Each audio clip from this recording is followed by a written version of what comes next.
மூடு டாஸ்மார்க்க மூடு, மூடு டாஸ்மார்க்க மூடு என்று பாடிய கோவன் அம்மையார் ஜெயலலிதா அவர்களுடைய ஆட்சியிலே டாஸ்மார்க்கை மூட சொன்னார். ஏன்னா அப்போ வித்தது சாராயம். இப்போ மூடாத டாஸ்மார்க்க மூடாத, மூடாத டாஸ்மார்க்க மூடாத, இப்போ கோவனோட ஸ்டைல். அப்புறம் ஒன்று தனி விமானத்தில் நீ போவாத, தனி விமானத்தில் நீ போவாத, ஏன் சொந்த காசை வச்சு தனி விமானத்தில் போகாத, மக்களோட வரி பணத்தை ஏமாத்திட்டு போ அப்படின்னு பாடுறாரு போல. கோவன், உன் கோமணத்தை உருகும் காலம் வரும்.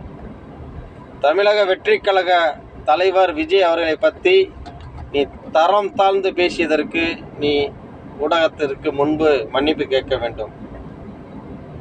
விஜயை பற்றி பேசுவதற்கு உனக்கு என்ன தகுதி இருக்கிறது?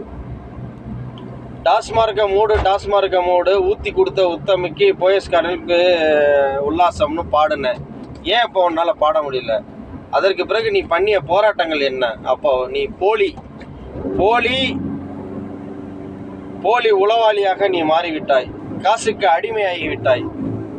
கோவன், தேவைக்கா தலைவருடைய மனைவி அவருடன் இல்லை என்பது உனக்கு தெரியுமா? அவர்கள் எங்கே இருக்கிறார்கள் என்று உனக்கு தெரியுமா? விஜய் அவர்களுக்கும் அந்த மனைவி அவங்களுக்கும் எந்த பிரச்சனை என்று உனக்கு தெரியுமா? அவர் லண்டனில் இருக்கிறார், தனது மகள் படிப்பை பார்த்து கொண்டிருக்கிறார், தனது அம்மா அப்பாவை பார்த்து கொண்டிருக்கிறார். அதற்காக விஜய் அவர்கள் அனுப்பியிருக்கலாம். அவருடைய சொந்த குடும்பத்து விஷயத்தை உன்னிடம் சொல்ல வேண்டுமா? உனக்கு வாயிருக்கு நாக்கு இருப்பதால் நீ எது வேண்டாலும் பேசுவாயா? கோவன், நீ ஒரு போலி ஆசாமி. கோவன், நீ அடிமை. கோவன், நீ எதற்கான அடிமை என்று எங்களுக்கு தெரியவில்லை.